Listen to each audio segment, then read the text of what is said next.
Hello, namaste, sat sri akal. I'm Anushka Dasmana and you're watching The Filmy Tree. Artist who will be joining us today is a famous supermodel, actress, influencer, philanthropist with a huge fan base, TEDx speaker, and the face of many famous brand campaigns and magazine covers. So let me now introduce you to a woman blessed with skill, beauty, and kindness. None other than Elena Fernandes. Hello, Alina. How are you? I'm doing very well. How are you doing? I'm pretty good. Okay, so let's start with the interview. So, how have you experience Okay. of working in the industry been so far?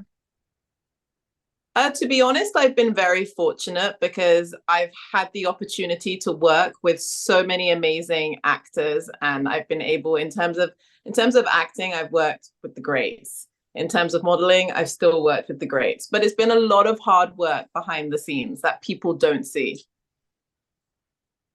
So, like your career began in April 2011, and when you were Mhm. featured in 12 pages editorial in one of the top fashion publication, Yeah. Vogue India. How exactly did you land there?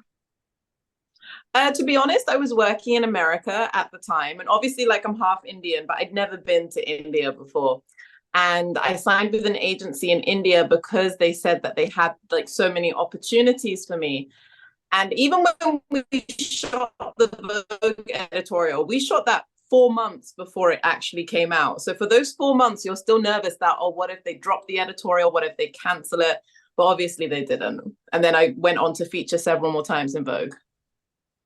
So first, I have to congratulate you for your recent movie Acid. So, Thank you. how much do you identify or not identify with the character in that movie? To be honest, she had experienced things that I hadn't experienced, I would say. But there were some similarities that I could maybe draw from experiences that my friends had, which were similar to the character. So I was able to tap into those emotions. But I mean, boy trouble is something that everyone experiences, even myself, I've experienced a lot. I'm not one to comment on relationships. But yeah, so I was able to relate in that element to it. And obviously, with other women being around, yeah, I dealt with that as well. So there were some similarities that I was able to draw on. What's your current relationship status? Confused. Right now, I'm just focusing on me and my career. Right now, for me, even though I have four brothers, I don't understand men anymore. It's too confusing. It's not worth it, honestly. So, are you interested in acting in Bollywood project as well, given that you have appeared in a number of Bollywood movies? Yes, definitely. For me, the bigger the better. Like I love working, I love the craft, and I'm excited to see, what my next opportunities would be. So, you have 11 cats in London. So, I how do. did this session with cats started? To be honest, I've had my parents gave me my first two cats when I was 8 years old, and I've always just been so passionate about animals. So when I came to India, it was very important for me to do something for animal welfare there.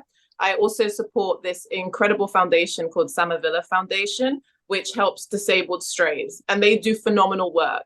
So I just feel like even amongst the darkness, there's little pockets of light of people trying to make a difference because that's how you improve by consistently making an effort each day to make the world a better place.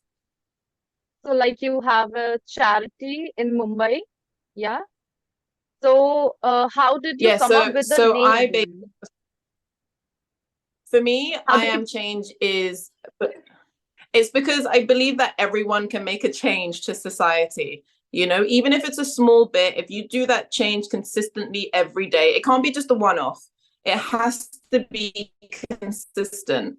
That's when you will see change. And I believe that everyone can make a change. It just requires effort and consistency. So, in one of your interviews, you shared your Mhm. opinion about the existence of nepotism. Okay. In Bollywood, Mhm. and you kind of supported it. So then, what is your view on equal opportunities? So it's not that I supported nepotism. I stated the fact that it exists in every sector of society, whether it being law or banking or teaching, because obviously if you're in a particular field as a parent and your child expresses, oh, my earring fell out. Anyways, and your child, I'll take both of them out, sod it. And your child expresses an interest in that field, of course you're going to want to support your child and help them flourish. I just think then it's up to the audience, for example, in terms of Bollywood, that if they have an issue, then you don't go watch the film. You know, it's very simple. It's very easy. If you think, oh, X actor, you know, she's only there because of who her dad is. Oh, but she's a rubbish actress. Cool. Don't watch the film then. It's not hard, you know? Yeah. So, you're known for your bold looks, and you're also very active and vocal on social media. Plus, there are so my question to you is that how do you deal with trolls around you? To me, I ignore it. I mean, and it does take a lot of thick skin, but you're dealing with someone who clearly is just insecure and hiding behind a computer. And I'm just like, if you're negative about me, my name is in your mouth. That makes you a fan. Please subscribe to my app so the funds can go to my charity. You know, I'm Oh just yeah, like, whatever, cool. Like, you know, there's no such thing as PR. My name is in your mouth. Cool. You're a fan. Keep talking about me. You don't register in my mind. You don't live in my head rent free. I live in your head rent free. So, go you know, girl. yeah, like I don't care. So beneath every fearless person lies a fear. So what are your insecurities or fear beneath this strong personality of yours? I think it's more of a frustration, and I worry about being able to achieve all the goals that I've set out for myself. Because I have a very strong work ethic and I'm very hard on myself, but you're very aware sometimes of the restrictions from society, and you know, sometimes things don't go your way. But I truly believe that if you always work hard, you will achieve your goals. It's just that I've got so many and I'm just like, oh my God, like, you know, because you hold yourself to such a high regard because you have one life. So I always encourage people, just go for it, you know, because the last thing you want is if you're 90 and on your deathbed and you have all these regrets. At least try. If it doesn't work out, at least you can say you've tried. And I think that's the most important thing. And I apply that to relationships as well. I'm just like, if I know I've given my best, cool. I can walk away knowing that I have no regrets. So I don't have regrets because I know I give everything my all. If it doesn't work out, I don't lose anything because I've tried, you know, Yeah. Okay. So, what according to you is the best part of your work? of my work. I would say I get to meet lots of amazing people like yourself, you know, like I get to meet so many different people, which I think is like really great and really lovely. It's a huge thing for me that you said it. No, but you're honestly, you're so lovely, you know? And I really love like how you're doing like this interview and the questions you're asking. So for me, like it sets me up for the day. Like it's literally only gone 8 a.m. here. And it's just like to then engage with you and you're very like positive and warm. It's so nice for me, you know? Thank you, ma'am. Thanks a lot. So, you are always associated with acts of charity and Mhm. humanitarianism. So, how do this impact your life? It makes it very stressful. I can tell you that much. It means that I always have to keep working to be able to fund everything because then obviously in every aspect of life you get a lot of corruption, but at least I know when I'm financing something, everything is documented. I know exactly where the money is going and that it's being used for that specific purpose. So it means I'm always working because I'm always stressed because there's always some issue, you know. But I would rather be stressed and run out of money because I'm doing acts of charity than spoiling myself, you know. That just doesn't sit well with me. I prefer, like, I know I can survive anywhere. I know you can drop me in the middle of Africa and I will survive.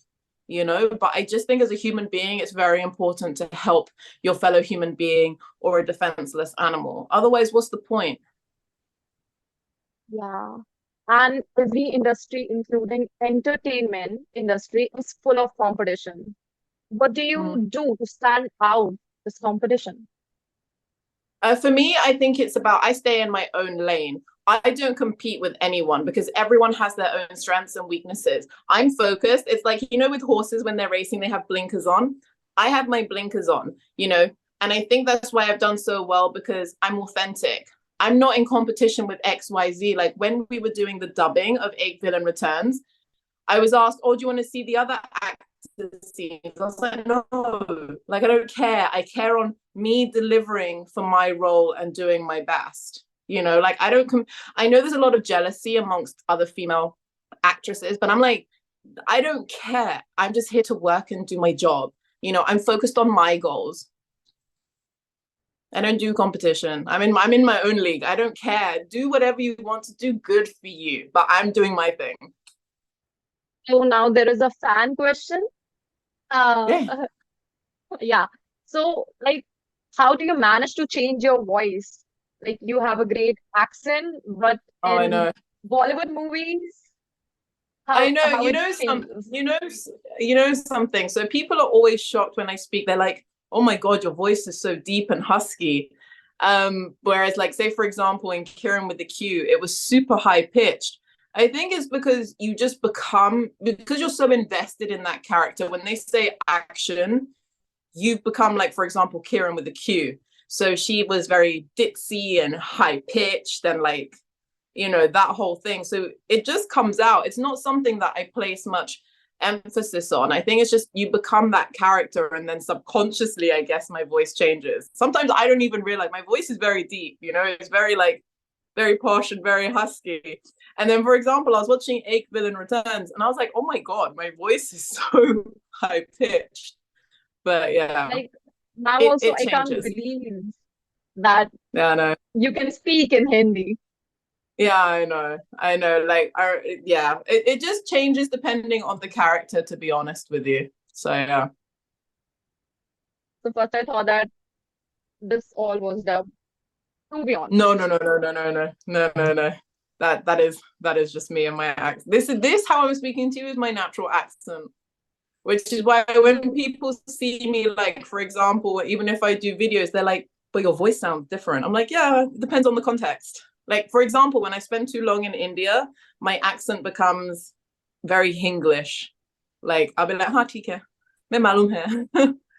you know like it goes really like messed up, and then I come back to London and my parents are like, "What's happened to your accent?" They're like, "What's," because then I'll speak really broken English and they're like, "Elena, you go to law school, what's happened here?" you know so ma'am, I hope your strong opinions and confident opinions continue to inspire youngster and young oh I hope generation like so. me, Oh, I hope and so. that you further success in your life. Thank you for this interview. Thank you so Thank much, you. and I wish you all the success as well. Thank you for an amazing interview. Honestly, thank you. Hi, everyone. I hope you enjoyed my interview as much as I did. Don't forget to subscribe to Filmy Tree. Thank you.